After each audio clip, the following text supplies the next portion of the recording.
Seri pagi kita dah berada pada segmen terakhir juga ini. Untuk kita perkatakan di awal-awal tadi bagaimana untuk kita menghidupkan 10 Ramadan terakhir ini kan. Apatah lagi untuk kita sama-sama mengejar malam Lailatul Qadar yang mempunyai begitu banyak sekali rahmatnya. Bagaimana di penghujung ni kita nak melipat gandakan lagi amalan kita dalam menuju Syawal nanti kan. Ya, jadi kita terus ada bersama dengan tetamu kita Dr. Hisham Surgi, pendakwa bebas yang bakal membantu kita untuk menguraikan apa pentingnya 10 hari terakhir dalam bulan Ramadan ni. Apa pentingnya kita bertumpu kepada amalan, bertumpu kepada solat dan juga tanggungjawab kita sebagai umat Islam menjelang tibanya Syawal ni. 10 hari berbaki kita lebih sibuk dengan persiapan untuk Syawal. Ya, selamat pagi Malaysia ya. Terima kasih kerana sudi menjemput saya, Terence dan Zahra.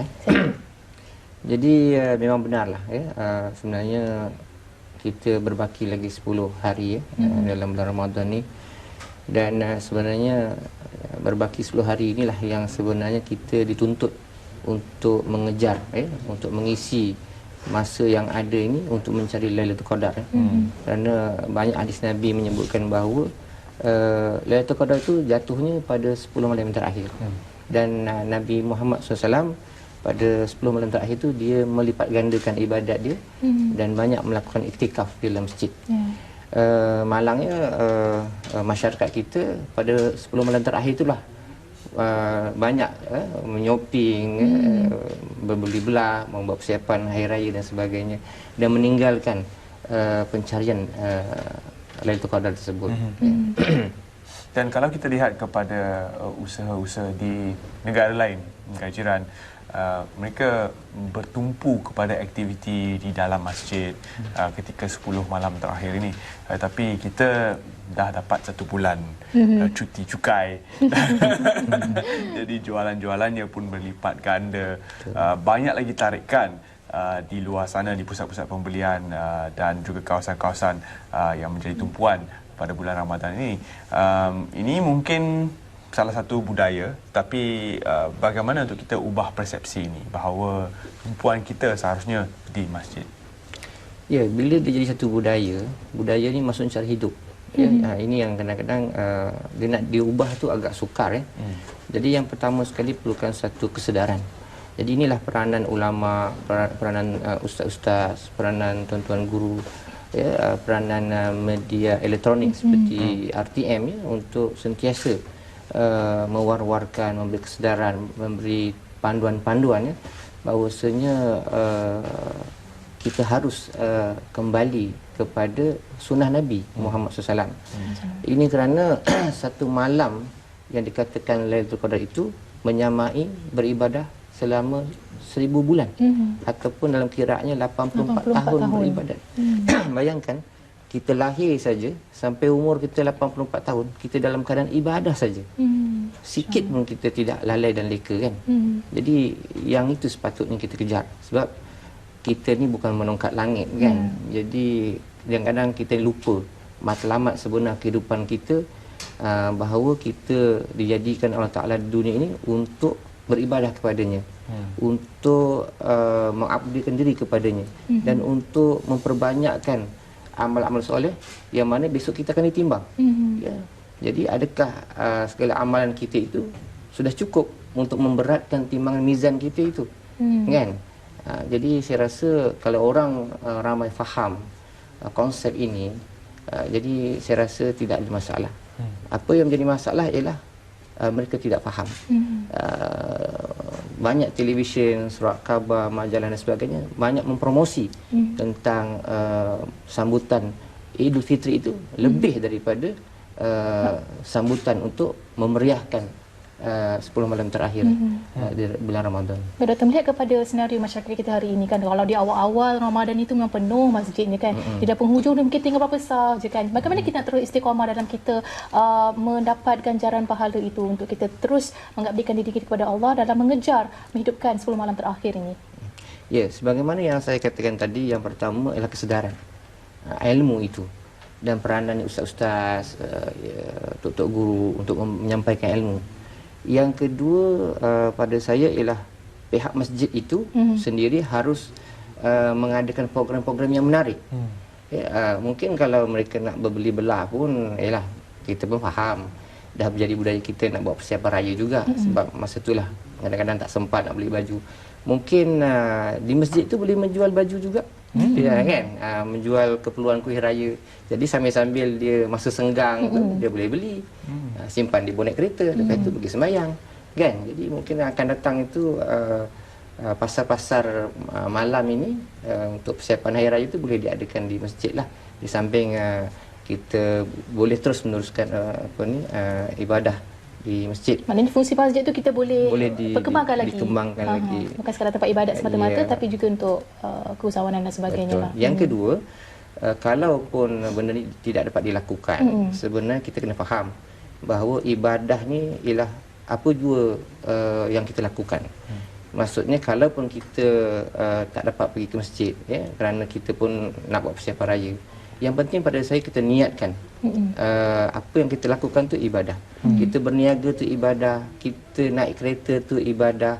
Sambil naik kereta pun kita boleh berzikir. Sambil naik kereta pun kita bawa anak-anak pergi shopping pun kita boleh baca Quran. Jadi orang kata walaupun kita tidak berada di masjid, tetapi kita penuhkan masa kita 24 jam itu dengan mengingati Allah, dengan berzikir. Jadi saya rasa tidak sedikit pun masa kita itu kita sia-siakan. Menjelang tibanya Syawal ini bukan saja promosi-promosi yang pelbagai dari segi jualan, tetapi juga rancangan-rancangan TV dan sebagainya yang mungkin akan mengganggu tumpuan kita. Pandangan doktor tentang bagaimana caranya untuk kita membantu bukan saja diri kita tapi juga keluarga kita untuk tidak terabai.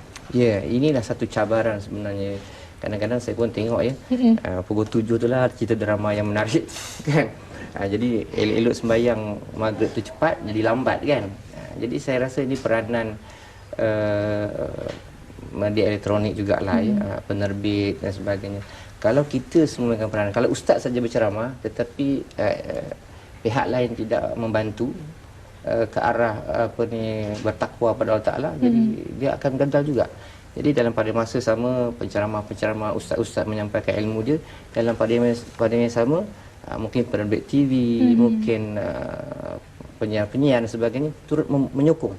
Jadi dengan itu mungkin dalam maghrib ke isyak itu kan kita selutkan ceramah-ceramah ataupun tazkirah ataupun perkara-perkara yang boleh mendorong penonton kita untuk lebih banyak beribadah kepada Allah SWT. Doktor, kalau bercakap tentang pemasangan pelita di malam 7 likur dan sebagainya, adakah ia sesuatu yang bertentangan dengan agama ataupun dia sebagai satu budaya yang masih mungkin saya rasa diamalkan jika sehingga ke hari ini? Pandangan doktor bagaimana? Pasang pelita 7 likur ni, ini dulu-dululah masa kita kanak-kanak kan. Sebab selalunya dimomokkan tentang malam 27 Ramadan tu lah, malam Lailatul Qadar. Jadi pada masa tu kononnya pasanglah pelita dan sebagainya sebab nak bagi nampak malaikat tu turun kan. Turun bawah rahmatnya kan. Tapi sebenarnya kalau tak ada pelita pun saya rasa tak menarik juga kan. Saya sendiri pun nak kena pasang juga pelita. Tapi satu dua sajalah.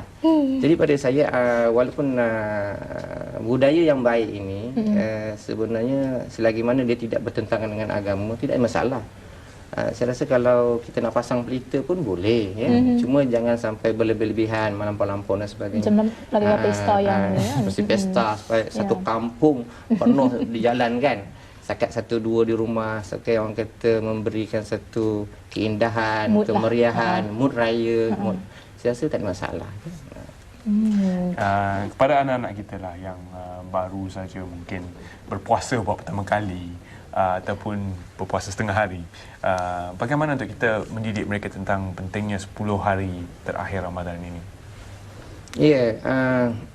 Semuanya dalam proses pendidikan kan. Bila proses pendidikan ni kita tidak orang kata dia secara perlahan. Jadi kalau kita nak mendidik anak-anak kita ni tak apalah perlahan. Mungkin puasa separuh hari, mungkin berselang-seli kan. Jadi apa pun yang penting ialah kita sebagai bapa, kita sebagai ibu, bagaimana kita nak membimbing anak-anak kita tu. Jadi dalam sebuah rumah tu, institusi keluarga ni penting Jadi kadang-kadang kita lihat ada keluarga yang terbiar dan sebagainya. Sebenarnya puncanya berbalik kepada ibu bapa tu tadi. Kan? Dan ibu bapa ni bila kita cek pula, dia sendiri pun ada pengalaman di mana dia terbiar satu ketika dahulu. Jadi dia berlarutan begitulah. Jadi apa pun yang boleh dilakukan, saya rasa kadang-kadang ibu bapa ni yang jauh daripada agama ni, dia tak akan pergi ke masjid ke surau. Kalau dia pergi ke masjid ke surau, sekurang-kurangnya seminggu sekali, dia akan dengar ceramah. Bila dia dengar ceramah, dia akan jadi baik. Jadi masalahnya ialah dia tak pergi ke surau ke masjid. Apa yang boleh dilakukan ialah pada pandangan saya lah, kalau boleh di tempat kerja tu, di tempat kerja tu kalau boleh seminggu sekali kita panggil ustaz datang.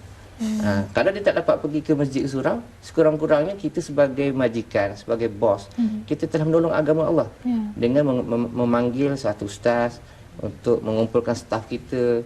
Jadi nak tak nak, atas arahan bos, dia akan dengar. Jadi dia akan bila dengar satu hadis, satu ayat Quran, dia akan jadi baik. Dan ini dia akan implementasikan di rumah nanti. Untuk anak dia, untuk isteri dia dan sebagainya. Tak? Jadi pada saya kita boleh mainkan peranan lah untuk membantulah. Doktor, kita berada di fasa yang ketiga dalam Ramadan ini yang dikatakan pembebasan dari api neraka. Pasti kita perlu nak mendapatkan syurga itu juga sebenarnya bukan mudah. Perlu banyak amalan-amalan yang perlu kita lipat gandakan, khususnya di 10 malam terakhir ini. Mungkin ada ibadah-ibadah khusus yang boleh kita lakukan di 10 malam terakhir ini, Doktor? Ya. Amalan yang paling baik adalah baca Quran. Nabi menyebutkan Iqra'ul Quran fa innahu ya'ti yaumil qiyamah syafi'an li ashabihi. Yang bermaksud bacalah oleh Al-Quran kerana sesungguhnya dia akan memberi syafaat kepada pengamal-pengamalnya. Jadi amalan yang terbaiklah kita sekeluarga ialah mendekatkan diri kepada Al-Quran. Jadi pada saya Al-Quran ini sebenarnya kalau kita nak baca pun kita kadang-kadang malas kan. Di rumah tu ada Quran, tapi kita nak ambil itu kadang-kadang malas, berat aja. Sebab syaitan tu kuat sangat kan. Pada saya kita kena disiplinkan diri, kita kena kuat. Macam saya sendirilah kadang-kadang lepas sembahyang saya paksa diri saya ambil ke Quran tu. Walaupun 1-2 ayat kita mesti baca. Kita jadikan di satu amalan, mana selepas sembahyang mesti pegang. Bila kita pegang, kita cium kan. Jadi besok dia akan jadi saksi di akhirat kelak dan dia akan membela kita di akhirat kelak. Jadi pada saya amalan yang baik ialah membaca Quran itu sendiri, kerana membaca Quran itu ialah kalamullah. Barang siapa ingin bercakap-cakap dengan Allah Ta'ala, bacalah Quran. Kerana dia memang real, memang original. Itu ialah bahasa Allah Ta'ala. Begitulah dia. Kalau hebatnya umat Nabi Muhammad ni, kerana apa? Kita boleh bercakap dengan Allah Ta'ala setiap hari. Kalau dulu kita pernah dengar Nabi Musa, seorang Nabi yang boleh bercakap, mujizat dia boleh bercakap dengan Allah Ta'ala di gua di Bukit Tursina kan. Tetapi umat Nabi Muhammad lagi hebat, dia boleh bercakap dengan Allah Ta'ala setiap hari. Itulah. Jadi kalau kata satu hadis kalau hadis kursi kalau kita dekat kepada Allah sejengkal, Allah akan dekat dengan kita sehasta. Begitulah. Apatah lagi Ramadan ini merupakan bulan Al-Quran digunakan juga.